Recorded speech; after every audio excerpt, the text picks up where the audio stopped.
We are without our microphone tonight. Something always has to go wrong with the AV. So we're going to have to ask you to speak loudly, but Professor Sullivan would like to take questions now. Yes. Give us an outstanding overview of the Arab-Israeli conflict. The question is there a way out of it? Is there a way out of the question? Yes. Any other questions?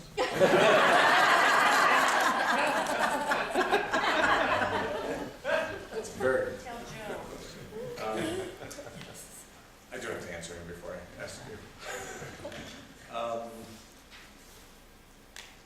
I think there is, in many ways, why I pointed out or punched up some of the particular maps and points. I mean, every history is selective history, and again, when you're dealing with 113 years by my clock, it's impossible to do it justice. And so, what I have tried to do for 25 years, actually, as a student of the Arab-Israeli conflict. That's actually more than that, but 25 sounds like a nice round number. I've been looking for those. I mean, I call myself a political scientist. I'm a political scientist, and yet you look at the Arab-Israeli conflict, and you just can't help but know that it's a history of all of these issues. And so you look for the common, either the common denominators or the common threads or the common problems that keep coming up and coming up. I mean, now it's all about settlements and the security barrier and all. It doesn't matter what the obstacles are. The question is, what's the solution?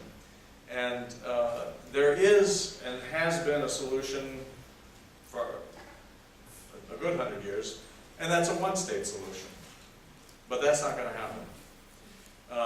Again, if you just go back to my statistics and the projections, not by Denis Sullivan, but by the Jewish Agency for Israel, of a majority in 10 years' time, less than 10 years' time, we'll have a majority of Palestinians over Israelis, or if you want to call it Arab Muslims and Arab Muslims and Arab Christians over Jews in that strip of land from the Mediterranean to the Jordan Valley, Jordan River. What do you do with that? One-state solution. That's many people's arguments. That ain't going to happen, unfortunately. I think, unfortunately, but it's not my conflict. I don't have a personal stake in it. I do, I think, as a human being. But at any rate, so that gets us back to the two-state solution. President Obama said it. It has taken American presidents till now, actually, for an American president while in office to talk about Palestinian rights, Palestinian justice, Palestinian homeland. I mean, Jimmy Carter started screaming it around the world after he was president. So now, and George Bush started talking about it. Ronald Reagan talked around it. Now we're hitting it. Two-state solution, shared Jerusalem. Bill Clinton tried to do that before he left office. We got close. Now there's a change in leadership, thankfully on the Palestinian side, and horribly on the Palestinian side. Arafat was horrible, and now we have Mahmoud Abbas, who's corrupt and horrible, and has no legitimacy. So, in many ways I hear right-wing Israelis saying, oh, we have no partner for peace. You actually do. You have 4 million Palestinians who are your partners for peace. The question is, how do you get those 4 million people and your 4.5 million people, or 5 million Jews, who are also partners for peace? And that's why, inevitably, the United States has to have a role in this. So what's the solution? A two-state solution with a shared Jerusalem. And how do we get there? With American involvement. And Obama knew that a year ago in Cairo. He knew that 2 years ago when he was running for office. Hillary knew that, but denied it when she was campaigning for the presidency. In fact, she just decided, I'm just going to jump into the shoes of the Israeli. I was going to say something, I don't want to be vulgar. But she was just going to completely be pro-Israel, pro-Israel, pro-Israel, get elected, and then go back to her sense of Palestinians are people too. I think she believes that. I think she believed it when she was First Lady, actually, when she went to Gaza. So Americans are involved. The European Union can be involved. But frankly, frankly, that's like icing on the cake, I must say. The cake is American, Israelis, and Palestinians doing the chemistry together, coming up with a wonderful chocolate cake. Just if I may, every time we, as United States, interfere in the Middle East, for good reasons maybe, good intentions, it seems that we disturb irreparably the equilibrium there. You know, instead of helping, we created all these situations. This applies Mossadegh, Shah. So, say your question so I can say what you're saying, because nobody's going to hear, I think. So is that your point, that America... That's my question. Yeah. What is your view on that? Thank you. The point was, it's an excellent point. Every time the United States is involved in the Middle East, we screw things up. Well, You didn't say that. Well, But you say upset the equilibrium, which is very nice, and I say screw things up. This is why 1956 is my favorite war. If you have to have a favorite war, 56 is mine because of American leadership. Given the broken eggs that the British, the French, the Israelis gave us, and we ourselves contributed by giving Nasser no choice but to do some of the things he did, then Eisenhower stood up to the Israelis, again, a day or days before he was hoping to be re-elected, and he was, overwhelmingly, because he asserted American leadership. I think he was overwhelmingly elected. He was going to be re-elected. I think he was overwhelmingly re-elected because of his leadership against the Soviet invasion of Hungary and against the British and French and Israeli invasion of Egypt. So I agree with you with this exception. Yeah, I agree. And that's why I choose 56 more than 67 and 73 and 82 and 2000 and 2006 and everything else. Because I'm with you. We have screwed up the Middle East so badly. And again, you look at the fallible brothers of Alan and John Foster Dulles and see what they screwed up in Iran for us, and we're still paying that price. And yet, it was John Foster Dulles pushed by Ike to assert American leadership against our best friends, Britain and France. That's American leadership. Where is it today? Where has it been since 1956? I don't know. Yes, sir. I think that so far I've really noticed that there's been a need in this conflict for more international security, more international administration, more international justice. And I was just wondering if you thought that perhaps instead of a two-state solution, more of like a federated union like the European Union that may or may not include Israel in the region would be a possible solution. May or may not include Israel? What are we going to do with it? All the other Arab states accept Israel or sneak them in. But also if No. September 11th was maybe a missed opportunity to take a bigger look at the region and think of evolution that we could take there that would solve a lot of the problems. This is a two-part complicated question. So let me treat them separately. One is there some kind of federated solution that does not include Israel but includes the Palestinians? I think for instance, why can't Palestine be part of Jordan? I don't know. Or even a larger union of states. Arabs are never going to be unified. Well, I should say never. I don't like to say never. But if the Europeans can, I don't know if they're unified, but there's a European Union. Can you have an Arab Union? Perhaps someday. I don't see it for 25 years, maybe 50 years, and maybe never. But you have Morocco to Iraq and Yemen, and we talk about the Arab world, but there's like 22 different states there, just states. Think about all the multiple cultures within each of these states. I don't see, and yes, you could say that about Europe too, but the Arab world isn't Europe. But let me get back, I think your question is important, and then we'll get to 9/11. The question is there an alternative? Okay, so I say, Sullivan says he likes a one-state solution, but I'm neither Jewish nor Arab, so who cares what I think? Because I don't have to live in a one state. And it could be democratic, and it could be a home for Jews, and it could be a home for Palestinians, and wouldn't that all be nice? And we share Jerusalem. Or you can have a two-state solution and carve it up, gerrymander it, just like I showed you on those maps from 1937 or 1947, and you can re-carve up Israel and Palestine, into two states. Okay, that's what we're proposing. Or we could talk about a federated system, and I think that's a hybrid model, if you will. And I'm hijacking your question, because I like the idea of a federated. This is sort of like the 1947 UNSCOP Minority Report. Have a Jewish state, have a Palestinian Arab state, have a shared Jerusalem, but then have an economic union. Shimon Peres talked about this in the 1990s in particular, and he wrote a book, I forget the title, but it was all about one economy, basically Jordan, Israel, Palestine, being sort of like the Netherlands.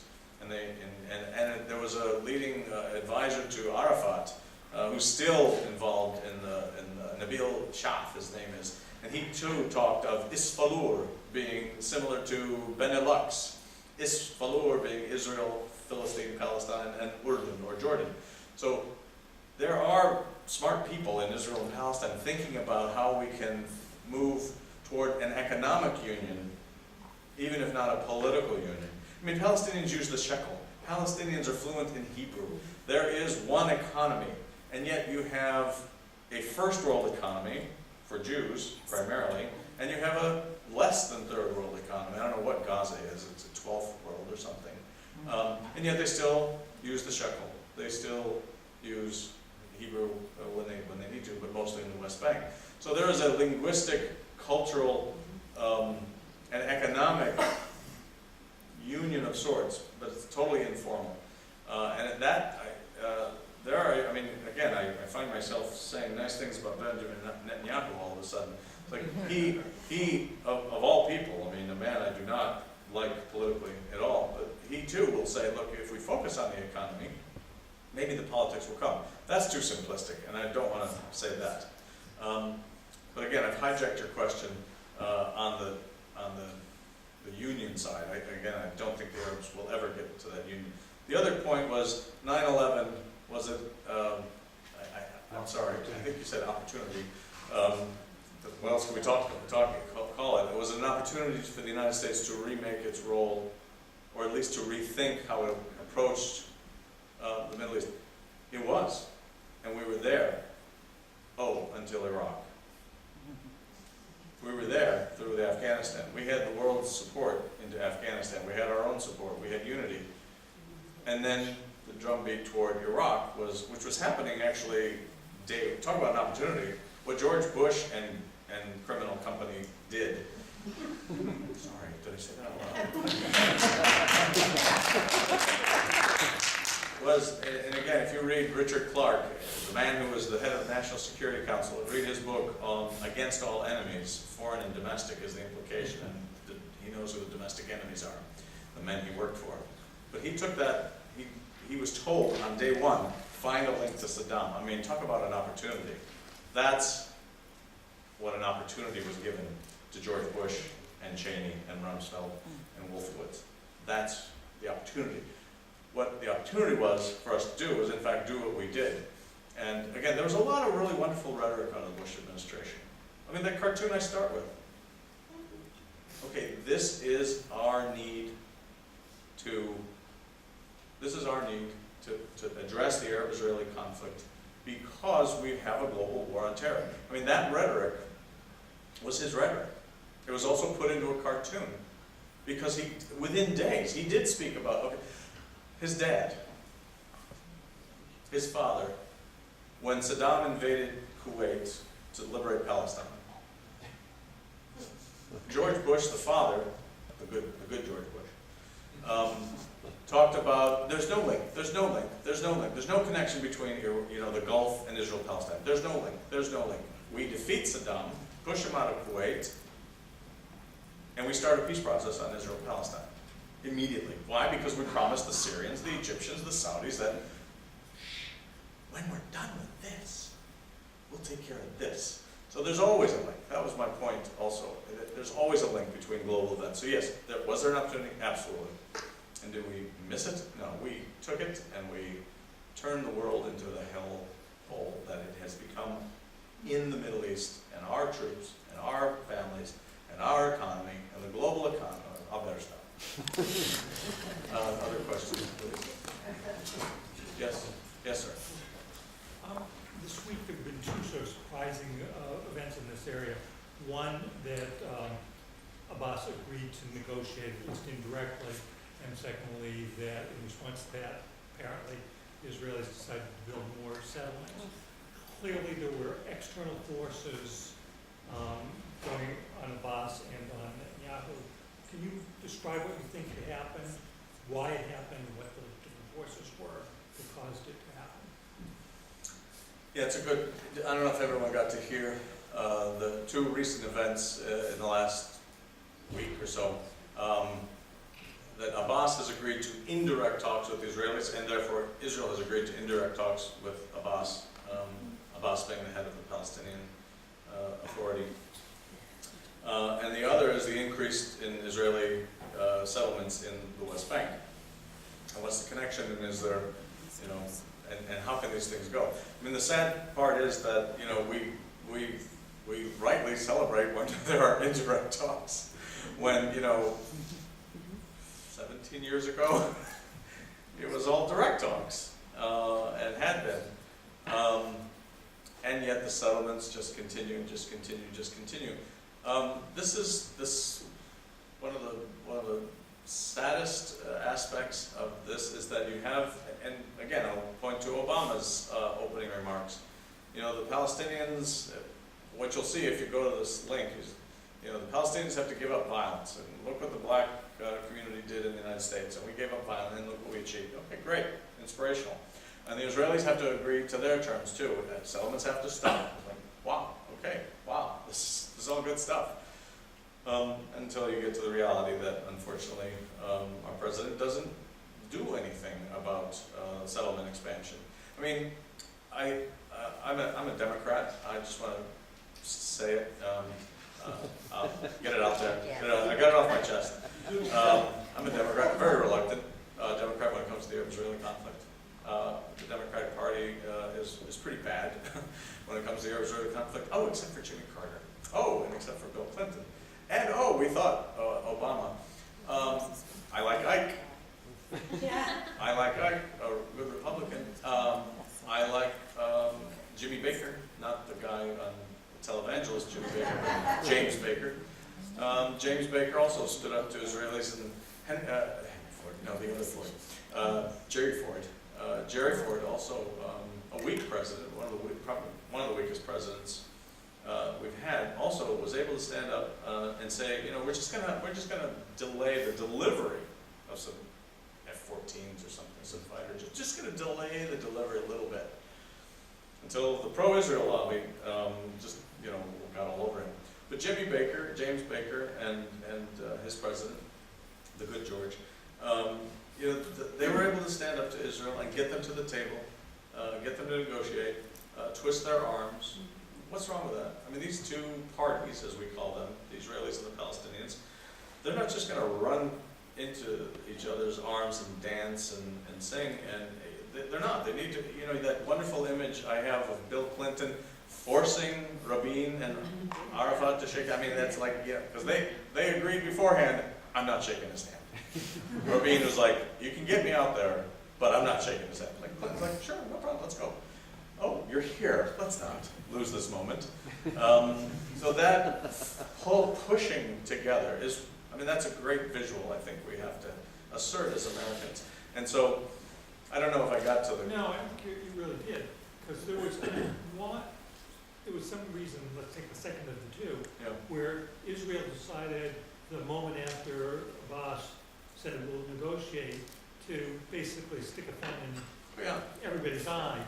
That's either Israel was trying to sabotage the talks, or Netanyahu had enough political pressure on him, either internally or externally, or there had to be a reason for this. This is a great point. This is where, again, I think individual leadership, for good or ill, matters. It does matter who's in charge in Israel. And Netanyahu, of all people, has done everything he could since 1993 to scuttle any peace agreement. You look at the interminable and failed Oslo peace process from 1993 onward, especially after the assassination of Rabin. And once Netanyahu got in charge, everything was negotiated to death. And so a person like him is indeed, I think, dead set against any Palestinian state. Ariel Sharon started talking about Palestinian state. It's like, where did that come from? But what he meant is these little cantons of little tiny statelets in his mind, where this wall would go in and out of the West Bank and surround them, almost like reservations of Palestinians. So that does matter. Sorry, I'll go on to another. Yes, sir. There's a very large population of Palestinians in Jordan. Yeah. How can they play a positive role in influencing a peace process? Because they're in another state, they're not in their own state. They have something of a semi-neutral king in charge. Married to a Palestinian, though. Married to a Palestinian. One could question whether, how that will play, but is there a new way to look at this? Is that what was called Transjordan? Yeah. Can that state become a player in this? Because you have the Palestinians divided so significantly. So they can't even lead themselves. Yeah, I don't know if everyone got. I think everyone got to hear that. It's a great question about the role of Jordan as a kingdom, but mostly the Palestinians, who make up about 2/3 or more of the Jordanian kingdom. These are Palestinians, and they probably have the best situation in terms of rights across the Arab world. I mean, it's better to be a Palestinian in Jordan than in Syria or in Lebanon or in Egypt or elsewhere. Kuwait, certainly, these days. So what positive role can they play? It's a great question. The Palestinian diaspora, in so many ways, should be playing a better role, a stronger role. The Jewish diaspora always played, not always, again, has consistently played a positive, supportive role, and also at times destructive role. But for the most part, that mobilization of the world Jewish community has been beneficial to Israel. The Palestinian community is so subdivided that even when you have Palestinians in Jordan just next door, they too are even seen with suspicion, because it's like, well, they're Palestinian, but they're in Jordan, and we don't want this. We don't want to become Jordan. We want to be Palestine. So what role can they play? Certainly a better role perhaps than they are playing. But I would be hard pressed to say, they should do what the Jews have done. Although in many cases we have a parallel history between the Palestinian diaspora and the Jewish diaspora. But the Palestinian diaspora has not achieved what the Jewish diaspora did, obviously. Can they play a positive role? I think they can. There is this notion of, but the more we talk about the Jordan option, Gaza goes even further into the hellhole that it is, because who's going to work with Gaza? Certainly not the Egyptians. And so if you can couple the Gaza Strip with the West Bank and then talk about some kind of economic union with Jordan, great. Then I think there's a positive option there, or positive added opportunities there. Yes, sir? I mean, how can you get Gaza and Abbas's group together at this point? I mean, to create a peaceful solution. You've got two groups, one of them who doesn't recognize the right of Israel to exist. Abbas, I guess, is an improvement over what Arafat was doing. But if you don't have a common leadership in the community, in Gaza and the West Bank, I mean, how can you create a peace, regardless of what's happening in Israel? What do you negotiate with? You negotiate. Great question. The question is, who do you negotiate with, especially when the Palestinians are divided against themselves? In Gaza, led by Hamas, and the West Bank, led by a corrupt Abbas, albeit an improvement over Arafat. But he has no legitimacy himself. Elections are my answer. I know that's a simplistic answer. There were elections. The world community, including Jimmy Carter, felt they were fair, open, free. We didn't like the results, so we set up the horses around the Gaza Strip and started choking Gaza to death. And there's our boy in the West Bank that we want to prop up. So we took sides, we being George Bush and company.